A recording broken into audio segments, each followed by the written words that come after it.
अस्सलाम वालेकुम स्टूडेंट्स। आज जो हमारा टॉपिक है वो है सेल साइकिल। चैप्टर नंबर 5 है 9th की बायो का। और अभी हमने जो स्टार्ट करना है वो है सेल साइकिल। सेल साइकिल क्या होता है, सेल साइकिल किसे कहते हैं, ये हम आज इसमें पढ़ेंगे। इसमें कुछ फेजेज आएंगी सेल साइकिल की कि सेल साइकिल में हम इंटरफेज को डिस्कस करते हैं। माइटोटिक फेज होता है, देन आप माइटोसिस के बाद माइटोसिस के फेजेस देखेंगे और माइटोसिस के बाद मियासिस होगा। ये सारी चीज़ें आप स्टेप वाइज इसमें देखेंगे। तो स्टूडेंट सबसे पहले हम देखते हैं सेल साइकिल क्या होता है। सेल साइकिल में सबसे पहली जो चीज़ है उसमें आप कहते हैं कि सेल साइकिल दो चीज़ें हैं, एक है सेल, दूसरा है साइकिल। सेल क्या चीज़ है, सेल को हम कहते हैं cell is the basic structural and functional unit of life. Life मतलब कोई भी चीज़, प्लांट्स, एनिमल्स, ह्यूमंस, कुछ भी। हम कहते हैं कि अगर सेल नहीं होगा तो लाइफ पॉसिबल नहीं है। मतलब लाइफ के लिए जो स्ट्रक्चरल और फंक्शनल यूनिट है वो साइंटिस्ट ने सेल को ही कंसीडर किया है। इसके लिए हम कहते हैं कि साइंटिस्ट ने काफ़ी टाइम से ये काम शुरू किया और देन फिर उन्होंने ये बताया कि सेल बेसिक चीज़ है। इसमें हम कहते हैं कि सेल की हिस्ट्री है। सेल की हिस्ट्री में क्या चीज़ आ जाती है कि सबसे पहले कि सेल को आइडेंटिफाई किसने किया, किसने सबसे पहले सेल को देखा कि सेल होता है। हम ये चीज़ें देखेंगे और उसके बाद हम कहते हैं कि सेल के लिए अगर हम कहते हैं कि इसमें हिस्ट्री की अगर हम बात करें तो हम कहते हैं कि एक साइंटिस्ट था रॉडोल्फ विर्च्यू, और उसने कहा था कि अगर हम कहते हैं कि सेल ने डिवाइड होना है, सेल नए सेल कहाँ से आएंगे, कि हमारे पास एक सेल है उसके बाद अगला सेल कहाँ से आएगा, कि जो पुराना सेल है उसी की डिवीजन से नया सेल आता है। मतलब उसका ये कंसेप्ट था कि new cells come from pre existing sales. ये हम इसका पॉइंट भी था और देन इसके पॉइंट को लॉइस पास्चर ने अपने एक्सपेरिमेंट्स की वजह से इसको प्रूव कर दिया था कि जो नए सेल आते हैं वो पुराने सेल की डिवीजन की वजह से ही आते हैं। मतलब हम सेल बाजार से खरीद नहीं सकते, सेल जो पुराने सेल होंगे उन्हीं की वजह से, उन्हीं की डिवीजन से नेक्स्ट नए सेल बनते हैं। देन हम कहते हैं कि डिवीजन क्या चीज़ है। डिवीजन में हम कहते हैं कि डिवीजन कैसे पॉसिबल है, रिप्रोडक्शन। रिप्रोडक्शन में हम इसके दो फेजेस पढ़ते हैं, एक होता है इंटरफेज, दूसरा होता है एंड फेज। मतलब हम इसमें सेल साइकिल की जो डेफिनेशन करते हैं उसमें हम दो चीज़ें देखते हैं कि सेल साइकिल क्या है, series of events from cell birth to division. कि सेल की बर्थ से लेके उसकी डिवीजन तक जितने भी इवेंट्स आते हैं हम उनको सेल साइकिल कंसीडर करते हैं। सेल की बर्थ का तो आपको बता दिया कि यहाँ से इसकी बर्थ होगी, मतलब जो पुराने सेल हैं उनकी डिवीजन से ही नया सेल बनेगा। अब डिवीजन कैसे होगी, डिवीजन में दो तीन फेजेस आ जाते हैं। एक चीज़ हम कहते हैं कि इंटरफेज होता है, दूसरा हम कहते हैं एंड फेज होता है। एंड फेज और इंटरफेज ये दोनों डिवीजन में सबसे पहले फेजेस आते हैं। हम सबसे पहले इंटरफेज को देखते हैं। इंटरफेज क्या चीज़ है, इंटरफेज हम कहते हैं कि एक ऐसा फेज है जो सेल की डिवीजन में जिसका टाइम पीरियड सबसे ज़्यादा है। मतलब जो सेल होता है वो अपना सबसे ज़्यादा टाइम जो है डिवीजन में वो इंटरफेज में स्पेंड करता है। मतलब हम अगर कहते हैं कि टोटल हमारे पास 100% टाइम हो, 100% टाइम का क्या मतलब है कि अगर हमारे पास 10 घंटे का टाइम है, 10 आवर्स हैं, तो 10 आवर्स में से सेल जो है वो 9 आवर्स जो है वो इंटरफेज में रहेगा, 1 घंटा जो है वो बाकी माइटोटिक फेज में या बाकी फेजेस में रहेगा। इसलिए हम इसको कहते हैं कि ये जो फेज है ये लार्जेस्ट फेज कंसीडर होती है। और ये हम कहें कि ये लार्जेस्ट फेज है तो ये रेस्टिंग फेज भी हम इसको कहते हैं। लेकिन रेस्टिंग फेज इस हिसाब से कि सेल यहाँ पे डिवाइड नहीं हो रहा, वो खुद को प्रिपेयर कर रहे हैं। मतलब सेल के अंदर जितनी एक्टिविटीज हैं लाइफ के लिए वो सारी की सारी होंगी। मतलब कौन सी एक्टिविटीज होंगी, सेल ऑर्गेनेलिज की फॉर्मेशन करेगा। मतलब कैसे ऑर्गेनेलिज की फॉर्मेशन करेगा ये आप इसके आगे फेजेस में पढ़ेंगे। उसके बाद हम कहते हैं कि सेल खुद को प्रिपेयर करता है कि मैंने अगली डिवीजन कैसे करनी है। इसमें आगे इसकी इंटरफेस की 3 टाइप्स आ जाती हैं, 3 फेजेस आ जाते हैं। एक को हम कहते हैं G1 फेज, एक को हम कहते हैं एस फेज, देन तीसरी चीज हम कहते हैं G2 फेज। ये इसकी फेजेस के नाम हैं G1 फेज, एस फेज और G2 फेज। G1 फेज में हम कहते हैं कि ये सबसे पहली फेज है इंटरफेज में, कि ये एक ऐसी फेज है जिसमें हम कहते हैं, इसको नाम देते हैं कि ये है ग्रोथ फेज। ग्रोथ फेज का क्या मतलब है कि ग्रोथ का ये मतलब है कि यहाँ पे इस कंडीशन में सेल खुद को ग्रो करता है। ग्रो मतलब उसका साइज इंक्रीज होता है। इंक्रीज साइज कैसे होता है कि अगर हम फर्ज करें हमारे पास ये कोई सेल है तो हम ये कहते हैं इसका साइज इतना है। अब ये साइज में बड़ा कैसे होगा, जब इसका इंटरनल कंटेंट इंक्रीज होगा। इंटरनल कंटेंट इंक्रीज कैसे होगा कि अगर हम कहते हैं कि सेल के अंदर हमारे पास साइटोप्लाज्म है, सेल के अंदर हमारे पास ऑर्गेनेलीज हैं, ऑर्गेनेलीज मतलब सेल के अंदर माइटोकॉन्ड्रिया है, राइबोसोम्स हैं।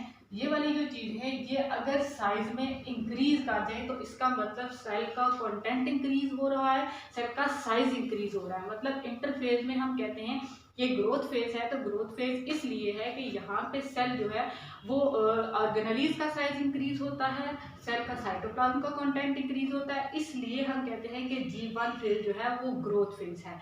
उसके बाद जब यहाँ पे ऑर्गेनेलीज की फॉर्मेशन हो रही होती है तो अगला स्टेप हम यहाँ पे एक और कहते हैं कि अगर हम कहते हैं कि राइबोसोम्स हैं सेल के अंदर, तो राइबोसोम्स की वजह से हम कहते हैं राइबोसोम प्रोटीन की फॉर्मेशन करेंगे।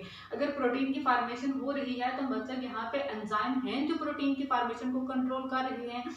अब यहाँ पे हम कहेंगे कि अगर G1 फेज में ग्रोथ फेज है, ग्रोथ इंक्रीज हो रही है, ग्रोथ हो रही है सेल की, तो हम ये कहेंगे यहाँ पे प्रोटीन्स भी बनेंगी, और अगर प्रोटीन्स बनेंगी तो प्रोटीन्स को कंट्रोल करने के लिए वहाँ पे एंजाइम्स भी बनेंगे। तो एंजाइम्स और प्रोटीन किस लिए बनेंगे कि आपके पास जो अगला फेज है एस फेज, वहाँ पे होनी है डुप्लीकेशन ऑफ क्रोमोसोम। डुप्लीकेशन का क्या मतलब है कि अगर हमारे पास ये कोई सेल है, यहाँ पे हम कहते हैं कि ये इस सेल का हम कहते हैं कि एक क्रोमोसोम है, सिंगल क्रोमोसोम। इसकी डुप्लीकेशन कैसे होनी है कि ये आपके पास क्रोमोसोम डबल हो जाता है, पेयर में आ जाता है। ये वाली जो चीज़ है जिसमें क्रोमोसोम डुप्लीकेशन होती है, ये स्टेप कहाँ पे होता है, ये इंटरफेज का सेकंड स्टेप है एस फेज, जिसको हम सिंथेसिस फेज भी कहते हैं, डुप्लीकेशन फेज भी कहते हैं। ये फेज क्यों इंपॉर्टेंट है कि आपको पता है कि जेनेटिक मटेरियल जो है वो सबसे ज़्यादा इंपॉर्टेंट है। जब जेनेटिक मटेरियल में ही चेंज आ जाए, म्यूटेशन आ जाए, चेंजेस आना शुरू हो जाएं, तो आपके पास जो नेक्स्ट ऑफस्प्रिंग आएगा उसके अंदर चेंजेस आएंगी, उसके अंदर अबनॉर्मलिटीज आएंगी। तो इसलिए हम कहते हैं कि यहाँ पे जो एस फेज है वो सबसे ज़्यादा इंपॉर्टेंट है, क्योंकि अगर नंबर ऑफ क्रोमोसोम कांस्टेंट नहीं होगा, नंबर ऑफ क्रोमोसोम सही तरीके से ट्रांसफर नहीं होगा, एडिशन हो जाएगी या सब्सट्रैक्शन हो जाएगी, तो वहाँ पे हमें प्रॉब्लम होगी। नया ऑफस्प्रिंग जो है उसके अंदर हम ये कह सकते हैं कि नंबर ऑफ क्रोमोसोम मेंटेन नहीं होगा। उसके बाद अगली तीसरी चीज आ जाती है G2 फेज। G2 फेज क्या है कि हम इसमें कहते हैं नंबर ऑफ क्रोमोसोम मतलब डबल होगा, डुप्लीकेशन तो होगी। अब जो तीसरी चीज है वहां पे हम उसको कहते हैं कि इस तीसरे स्टेप में सेल दोबारा से प्रोटीन्स बनाता है, दोबारा से एंजाइम बनाता है। यहाँ पे आपने कंफ्यूज नहीं होना कि G1 फेज में भी प्रोटीन बनी, G2 में भी प्रोटीन बनी, तो इतनी ज्यादा प्रोटीन या इतने ज्यादा एंजाइम सेल कहाँ पे यूज करेगा। जो G1 फेज में प्रोटीन और एंजाइम बने थे वो सारे हम कहते हैं, सारे नहीं तकरीबन कुछ एंजाइम या कुछ प्रोटीन जो है वो डीएनए की डुप्लीकेशन में या डीएनए के प्रोसेस में, डुप्लीकेशन प्रोसेस में या सिंथेसिस प्रोसेस में यूज हुई। नेक्स्ट जो G2 फेज में प्रोटीन या एंजाइम बनेंगे वो सब के सब कहाँ पे यूज होंगे, वो जो आगे डिवीजन का नेक्स्ट फेज है तो कौन सा आपने पढ़ा था, एम फेज जो है। इस एम फेज में जब नेक्स्ट आपके पास फेजेस आएंगे ये तमाम प्रोटीन और एंजाइम आप वहाँ पे यूज करेंगे। तो मैं इसको दोबारा से बता देती हूँ। इंटरफेज में हम कहते हैं इंटरफेज के 3 स्टेप्स होते हैं, G1 फेज होता है, एस फेज होता है और G2 फेज होता है। G1 फेज में हम कहते हैं कि ग्रोथ फेज है, एंजाइम और प्रोटीन्स की फॉर्मेशन होती है। ये एंजाइम और प्रोटीन डीएनए की डुप्लीकेशन में आप जो नेक्स्ट फेज है एस फेज वहाँ पे आप यूज करते हैं। नेक्स्ट दूसरी चीज आप कहते हैं एस फेज होता है। एस फेज इंतहाई इंपॉर्टेंट फेज है। क्यों इंपॉर्टेंट है, क्योंकि यहाँ पे आप डुप्लीकेशन करवाते हैं, क्रोमोसोम का नंबर डबल करवाते हैं। नेक्स्ट अगली चीज है आपके पास G2 फेज। G2 फेज में आप कहते हैं कि सेल खुद को प्रोटीन दोबारा से प्रोटीन बनाता है, एंजाइम बनाता है, और ये प्रोटीन और एंजाइम कहाँ पे यूज होंगी, ये एम फेज में यूज होंगी। ये नीचे आप लोग देखिए डायग्राम बनी हुई है एम फेज इसकी सेल साइकिल की। क्या आप कहते हैं सेल साइकिल में कि ये स्टार्ट हो, इंटरफेस एक साइक्लिक वे है, मतलब एम फेज एंड होगा तो नेक्स्ट आपके पास इंटरफेस स्टार्ट हो जाएगा, कि एक साइक्लिक वे है। हम यहाँ से कहते हैं कि ये एम फेज एंड हो रहा है, इसके बाद G1 फेज दोबारा से शुरू होगा।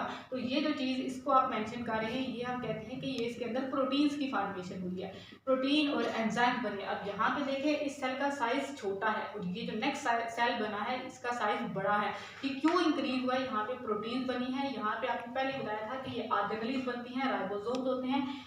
इनकी वजह से अगर इनका साइज इंक्रीज कर रहा है तो मतलब सेल का साइज भी इंक्रीज होगा। उसके बाद आगे देखिए, ये आप कहते हैं कि यहाँ पे ये आपको सिंगल क्रोमोसोम नजर आ रहा है, यहाँ पे आपको पूरा क्रोमोसोम डबल फॉर्म में नजर आ रहा है। तो इसका मतलब ये जो एस फेज है, यहाँ पे डुप्लीकेशन हुई है, यहाँ पे सिंथेसिस हुई है क्रोमोसोम की। नेक्स्ट ये जो तीसरी चीज है, यहाँ पे देखें आपको दोबारा से ये प्रोटीन्स नजर आ रही है, ये एंजाइम्स नजर आ रहे हैं। इसका मतलब यहाँ पे ये जो एंजाइम्स और प्रोटीन्स बनती हैं, ये सारी की सारी एम फेज में यूज हो जाएगी।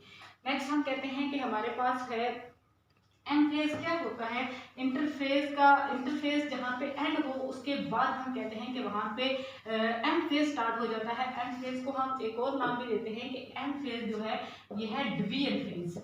कि एंड फेज को हम कहते हैं कि एंड जो है, एंड कंसीडर करते हैं हम माइटोटिक को, कि मतलब इसको हम नाम देते हैं ये है एक माइटोटिक डिवीजन, मतलब माइटोटिक फेज, ये इसको हम नाम देते हैं। ये फेज जो है इसको कंट्रोल करने के लिए जीन्स होते हैं, एक पूरा सीक्वेंस होता है। अगर इन जीन्स के अंदर या इस सीक्वेंस के अंदर चेंज आ जाए तो हमारे पास ऑफस्प्रिंग जो है वो नॉर्मल नहीं होते। तो स्टूडेंट्स आज हमने नेक्स्ट हम पढ़ेंगे इसमें माइटोटिक डिवीजन के जो फेजेस हैं वो हम पढ़ेंगे। इसको मैं दोबारा से बता देती हूँ। एक होता है सेल साइकिल, जो आपका टॉपिक है आज। सेल साइकिल क्या चीज होती है? सेल साइकिल पे आपने पढ़ा कि सेल साइकिल जो है वो सीरीज ऑफ इवेंट्स हैं, मतलब कहाँ से लेके सेल बर्थ से लेके सेल की डिवीजन तक। सेल बर्थ में आपने देखा कि रोडोल्फ विर्च्यू ने अपना कॉन्सेप्ट दिया था कि new cells come from the pre existing cells या division of pre existing cell. जितने भी प्री एग्जिस्टिंग सेल्स होंगे वहां से उनकी डिवीजन से आप नए सेल बना सकते हैं। तो ये बात आप ज़हन में रखें कि आप कभी भी कहीं से भी सेल खरीद नहीं सकते। आप सेल आपके पास आपकी बॉडी में होंगे, वहीं आपकी डिवीजन होगी। कि अगर आप कहते हैं कि आपकी अगर कोई उंगली कट गई है तो आप कहें कि आप बाजार से उंगली लेके आएंगे तो आप वहां से नहीं ला सकते, आप वहां से उसकी डिवीजन नहीं करवा सकते। जो आपके पास सेल्स हैं आपकी बॉडी के, वही डिवीजन करेंगे तो आपके सेल्स नए बनेंगे। नेक्स्ट अगली चीज आप कहते हैं कि डिवीजन क्या होता है। डिवीजन में आपने कहा कि इसमें डिवीजन के स्टेप्स होते हैं कि इंटरफेज होता है, माइटोटिक फेज होता है। इसमें आपने इंटरफेज की डेफिनेशन पढ़ी, उसके फेजेस पढ़े कि G1 फेज होता है, S फेज होता है, G2 फेज होता है, उसकी डायग्राम आपने देखी। नेक्स्ट लास्ट पे आपने देखा माइटोटिक डिवीजन क्या होती है। और देन हम पढ़ेंगे माइटोसिस, माइटोसिस के फेजेस क्या होते हैं और एरर इन माइटोसिस के माइटोसिस की वजह से अगर माइटोसिस में चेंज हो या सीक्वेंस में कोई चेंज आ जाए तो हमारे पास कौन से प्रॉब्लम्स होते हैं। ओके, अल्लाह हाफिज़।